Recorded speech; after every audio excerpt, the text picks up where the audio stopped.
ওর সাহস থাকলে আসে না কেন বাংলাদেশে? একের পর এক মামলা আর সাজার রায় দিয়ে দেশে ফেরার পথ বন্ধ করে দেওয়া হয় বিএনপির ভারপ্রাপ্ত চেয়ারম্যান তারেক রহমানের। এর মধ্যেই গুরুতর অসুস্থ হয়ে পড়েন তার মা খালেদা জিয়া। এমন পরিস্থিতিতেও কটূক্তি করতে ছাড়েননি ক্ষমতাচ্যুত প্রধানমন্ত্রী শেখ হাসিনা।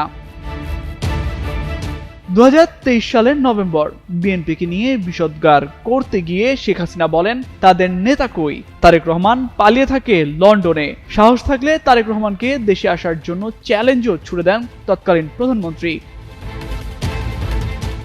তাই এলো ইনোভার, যেন আপনি লাইফে থাকেন রেডি প্রতিদিন। Innova, designed for now.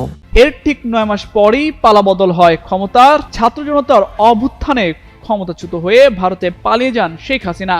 পরে আগস্টের 8 তারিখ দায়িত্ব নেয় ডক্টর ইউনূসের নেতৃত্বাধীন অন্তর্বর্তী সরকার। সে সময় নির্বাহী আদেশে মামলা প্রত্যাহারে বিএনপির ভারপ্রাপ্ত চেয়ারম্যান তারেক রহমানকে প্রস্তাব দিয়েছিল অন্তর্বর্তী সরকার। কিন্তু দলের লাখ লাখ নেতাকর্মীর বিরুদ্ধে মামলা প্রত্যাহার না হওয়ায় নিজেকে মামলামুক্ত করতে আইনি পথই বেছে নেন তিনি। অবশেষে দেশের কোনো আদালতেই তারেক রহমানের বিরুদ্ধে মামলা না থাকায় দীর্ঘ 17 বছর পর রাজকীয় সংবর্ধনার মধ্য দিয়ে দেশে ফিরছেন তিনি, এমনটাই জানিয়েছে তার আইনজীবীরা।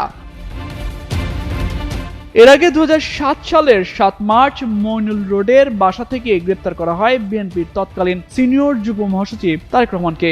নির্যাতন, রিমান্ড, 554 দিনের কারাভোগের পর 2008 সালের 3 সেপ্টেম্বর জামিন নিয়ে চিকিৎসার জন্য সপরিবারে লন্ডনে যান তারেক রহমান। সেখানে যাওয়ার পরও রেহাই মেলেনি তার। সেনা সমর্থিত তত্ত্বাবধায়ক সরকারের আমলে 13টি এবং ক্ষমতাচ্যুত আওয়ামী লীগ সরকারের আমলে তার বিরুদ্ধে 72টি মামলা হয়, যেখানে অন্তত 5টি মামলায় যাবজ্জীবন কারাদণ্ড সহ বিভিন্ন মেয়াদে সাজা দেওয়া হয় তাকে।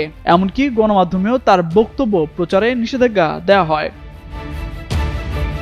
দীর্ঘ 17 বছর পর বৃহস্পতিবার দেশে ফিরছেন বিএনপির ভারপ্রাপ্ত চেয়ারম্যান। তবে তাকে চ্যালেঞ্জ ছুড়ে দেওয়া শেখ হাসিনাই এখন মানবতা বিরোধী অপরাধের মামলায় মৃত্যুদণ্ডের সাজা নিয়ে দিল্লিতে অবস্থান করছেন।